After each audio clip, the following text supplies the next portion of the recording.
setelah menerima kami hari ini sebenarnya udah berapa kali ketunda ya. Di surat itu kemarin kita ajukan mungkin 2 minggu yang lalu ya, karena kesibukan kegiatan dari pihak BMKG maupun dari UNTAD selalu ada kegiatan, akhirnya baru hari ini terlaksana. Walaupun hujan, gerimis diawali pagi-pagi hari, mudah-mudahan tapi tetap akan dilaksanakan. Saya terus kali datang ke sini membawa adik-adik mahasiswa dari Fakultas Pertanian. Mereka ini dari bidang program studi yang kehutanan dan agroteknologi. Yang kehutanan yang bagi hijau yang mana nih? Oh ya, itu kehutanan Pak. Berarti itu warna hijau beda sedikit, itu agroteknologi. Ya, saya juga hijau beda ya. Nah, jadi kebetulan di tempat kami ada mata kuliah klimatologi. Nah, tadi kan mereka sudah menerima teori. Hari ini kita mungkin akan mempelajari tentang alat-alat ya, taman apa namanya? Taman alat di BMKG ini. Nanti kalian tolong nanti mendengarkan penjelasan dari instruktur di lapangan tentang fungsi-fungsi alat dari BMKG. Nanti di situ ada namanya sangkar ya, sangkar meteorologi, kemudian apalagi Pak, anemometer ya, kemudian ya barometer dan lain-lainnya ya. Perkenalkan alat-alat untuk mencatat unsur-unsur cuaca atau iklim. Nah, pernah dengar unsur cuaca atau iklim? Cuaca atau iklim ada 8. Pertama, penyinaran matahari. Kedua, suhu. Ketiga, tekanan udara. Keempat, arah dan kecepatan angin. Kelima, penguapan. Keenam, kelembapan. Ketujuh, perawanan. Kedelapan, curah hujan yang sekarang ini. Nah, unsurnya bedanya unsur cuaca dan iklim, waktunya itu tempat dan waktunya. Iklim itu tempatnya luas dan waktunya lama. Kalau cuaca itu sebentar. Nah, seperti sekarang ini cuacanya jadi hujan. Nah, pertama kita ke penyinaran matahari, itu namanya di sana. Dekat-dekat aja sini. Itu adalah Campbell Stock atau sunshine recorder ini di sini. Nah, ini diletakkan menghadap timur barat. Ini menghadap timur barat. Nanti kalau ini ada 3 kertas pias. Ini namanya kertas lengkung panjang, ini lengkung pendek sama yang lurus. Kenapa jadi 3? Karena itu terjadi pergeseran semu matahari jadi 23,5 derajat ke utara, 23,5 derajat ke selatan. Nah, nanti makanya disesuaikan nanti ininya. Alat ini untuk mencatat lamanya penyinaran matahari. Ini tadi ada 3 kertasnya, ini kiasnya, ini ada lengkung panjang, lengkung pendek. Nah, nanti kebakar seperti ini. Nah, satu kotaknya ini 1 jam. Jadi berapa penyinarannya, berapa, jadi tiap hari digantinya. Ini nanti seperti ini. Nah, ini kalau ada mataharinya ini akan terbakar. Ini prinsip kerjanya seperti berlawan ini menghadap di utara selatan. Nah, dicat putih supaya mengurangi radiasinya. Nah, di dalamnya ini ada namanya termometer. Ini untuk mencatat suhu dan kelembapan sama titik embun. Di sini ada nama termometer bola basah, ini termometer bola kering. Ini ada termometer maksimum untuk mencatat suhu maksimum.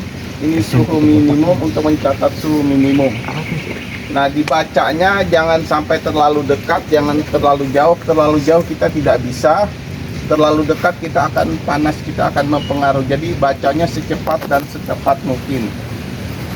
Nah, ini yang maksimum dibacanya jam 8 malam, jam minimum dibaca jam 7 pagi. Nah, kalau yang maksimum menggunakan raksa, ini yang minimum menggunakan alkohol. Jadi nanti ini fungsinya karena tadi ada pergeseran semu matahari dalam 1 tahun itu. Jadi kalau saat mataharinya di sebelah utara, kita baca sebelah selatan, dan pada saat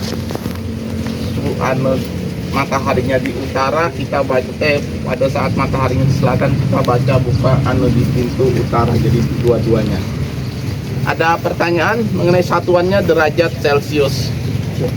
Jelas apa gimana? Oke, sekarang kita ke penguapan. Nah, ini penguapan untuk mengukur lamanya penguapan yang terjadi dalam satu hari.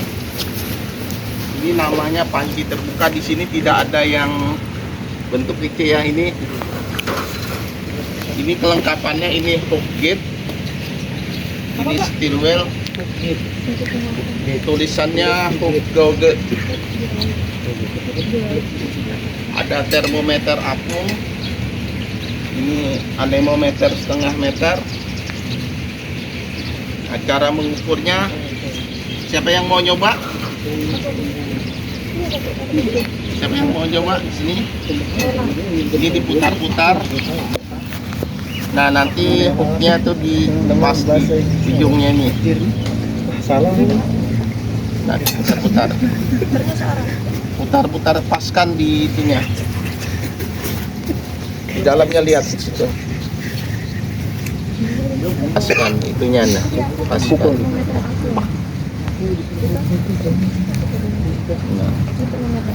Nah, baru dibaca skalanya. Ada berapa skalanya? Berapa?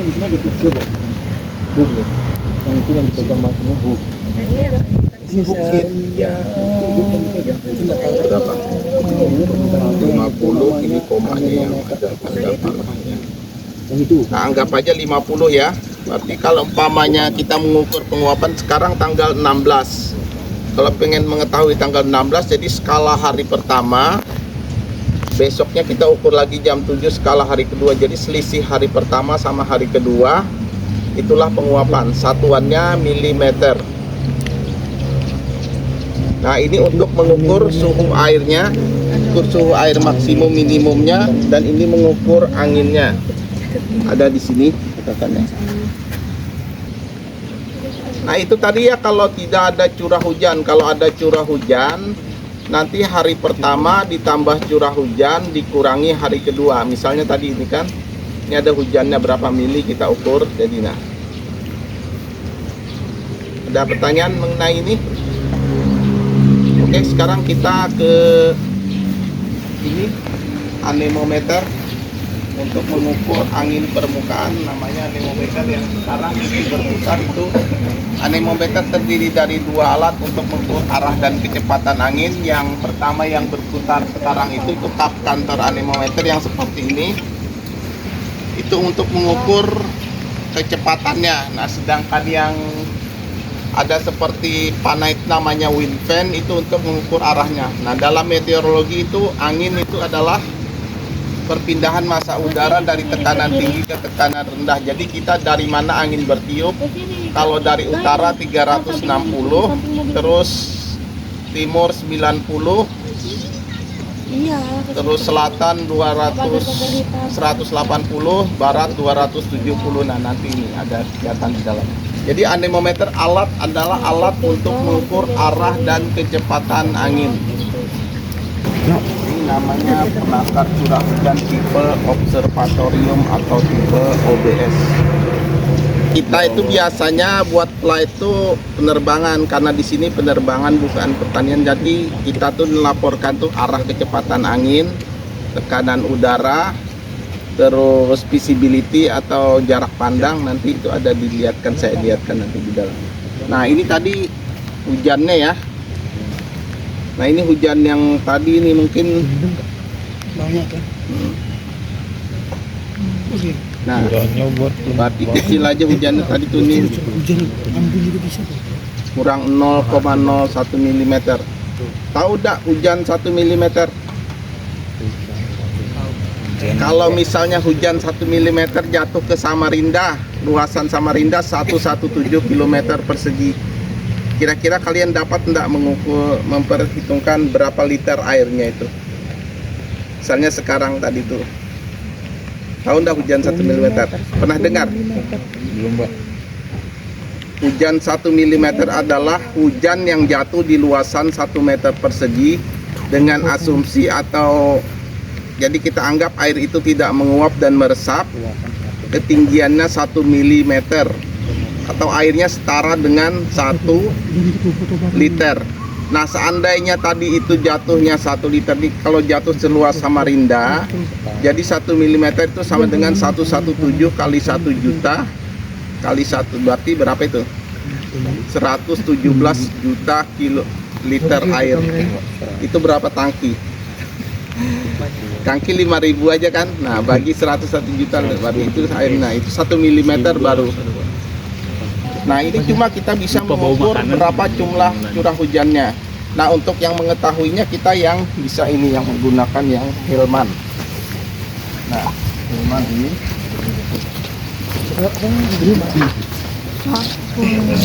Sorry sengaja terlalu bersemangat kamu. Hillman. Nah, itu bisa kita ketahui itu hujannya. Nah, misalnya yang ini tanggal 23 kemarin, ini hujannya mulainya jam 11 malam, berhentinya jam 12, terus hujan lagi jam 4 pagi, itu masih sampai pagi ini yang 23 November. Ini 23 September ini hujan. Nah, dengan ini kita bisa mengetahui. Nggak boleh bodoh. Nah, ini yang seperti sekarang tadi hujannya dari sini, dari jam 7 terus hujannya. Nah, ini jumlah curah hujannya. Ada